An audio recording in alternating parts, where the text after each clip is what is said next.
pedophilia in the Catholic Church probably has gone on as long as there's been a Catholic Church in existence. I mean, let's be real.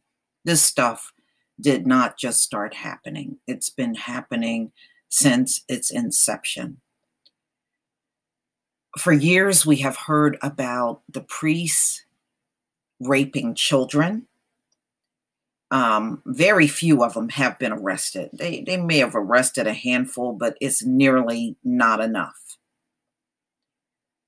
And I mean, it's just amazing. Many of them are Teflon John. No matter how bad it is for the kids, they just try to block it all out and nobody gets arrested.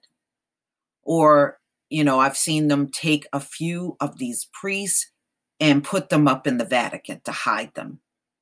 So they're untouchable there. But the whole thing has not been properly dealt with.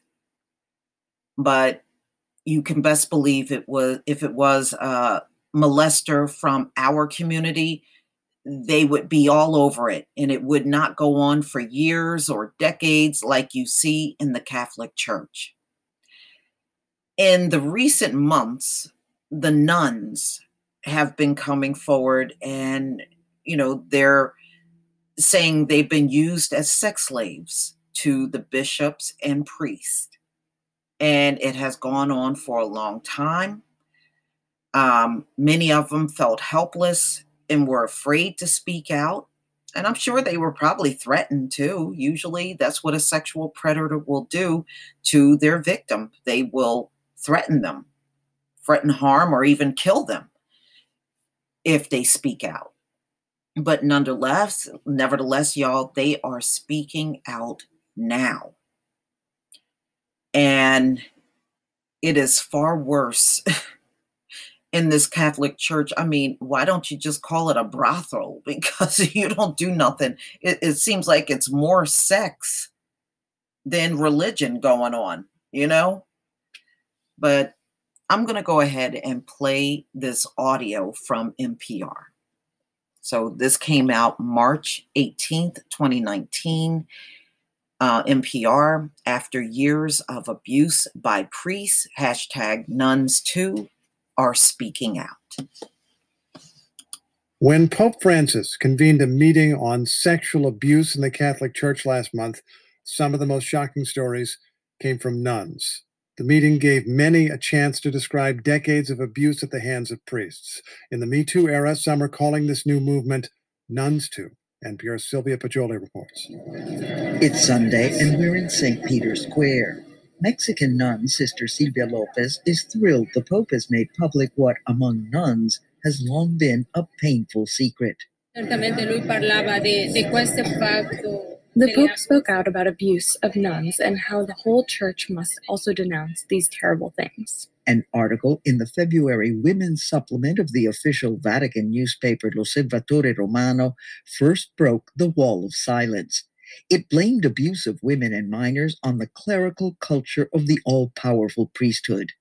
Written by the editor Lucetta Scarafia, it's based on hundreds of stories she's heard from nuns. It's very hard for a nun to report she's been raped by a priest, says Scarafia, because of the mindset that in sex, women can always say no. These nuns believe they're the guilty ones for having seduced that holy man into committing sin, because that's what they've always been taught. Adding to the trauma, raped nuns who get pregnant become outcasts, says Scarafia. These poor women are forced to leave their order and live alone, raising their child with no help.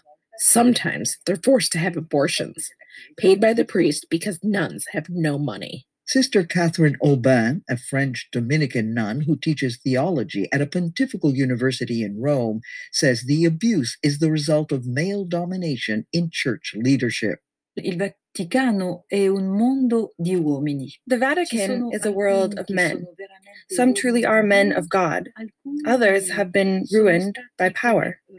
And the key to these secrets and silence is abuse of power. They climb up a career staircase toward evil. Sister Catherine, who also works on the Vatican paper's Women's Supplement, describes women's treatment inside the male Vatican world. Siamo inosservate, invisibili. We are unobserved, invisible, ignored, and not respected. But outside the Vatican, the world is changing. Last fall, the International Union of Superiors General, the organization that represents the world's female Catholic religious orders, urged sisters to defy a culture of silence and secrecy and speak out. In India, a nun has reported to police a bishop for raping her more than a dozen times. He's out on bail, awaiting trial. In Chile, the Vatican is investigating a small order of nuns after a local TV revealed some sisters had been kicked out after reporting sexual abuse by priests. The movement of the Me Too has absolutely an influence on the fact that the abuse of nuns comes into the press and on the public forum. Karen de Mazur, a Belgian expert on sexual abuse of minors and vulnerable adults, teaches at the Pontifical Gregorian University in Rome. There's no data on the issue, she says, but anecdotal evidence indicates rape of nuns happens not just in the developing world.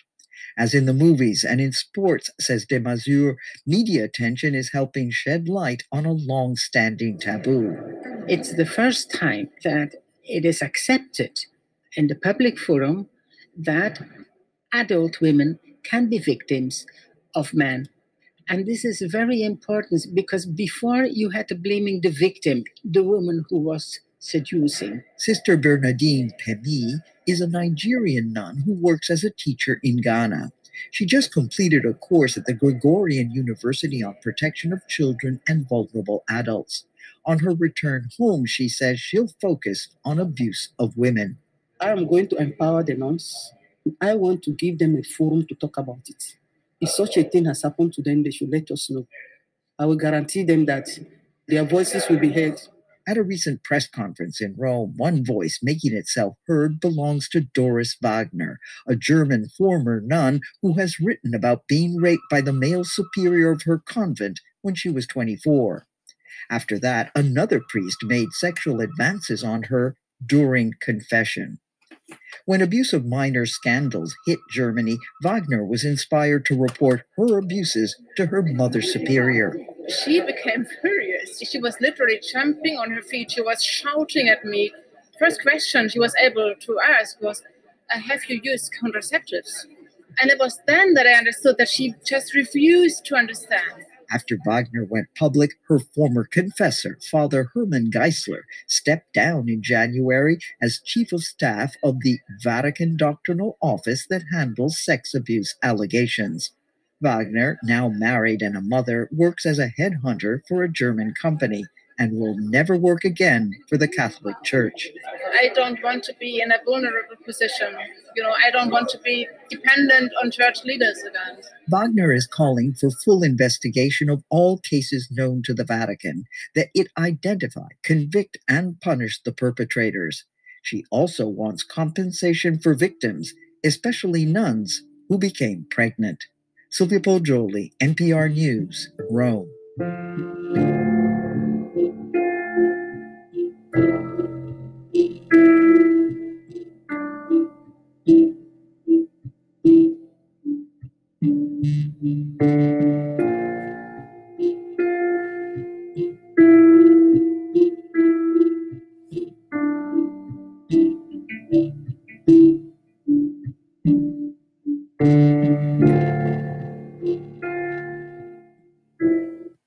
Wow.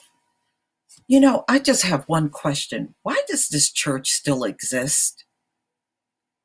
I mean, after all of the decades of hearing about these types of abuse, why does this thing still exist? Wow. It just seems like it's just all criminal. Raping and molesting, and children and women are getting raped. I'm sure that I wouldn't be doubtful if the men ain't raping each other. You just haven't heard about it. They don't limit themselves. But this is outrageous. And I just don't see what good is this church at this point with all of this stuff going on. Please tell me what you think, ladies and gentlemen. Please leave your comment and subscribe. Don't forget to hit on the notification bell, and I'll see you on the next video. Peace, family.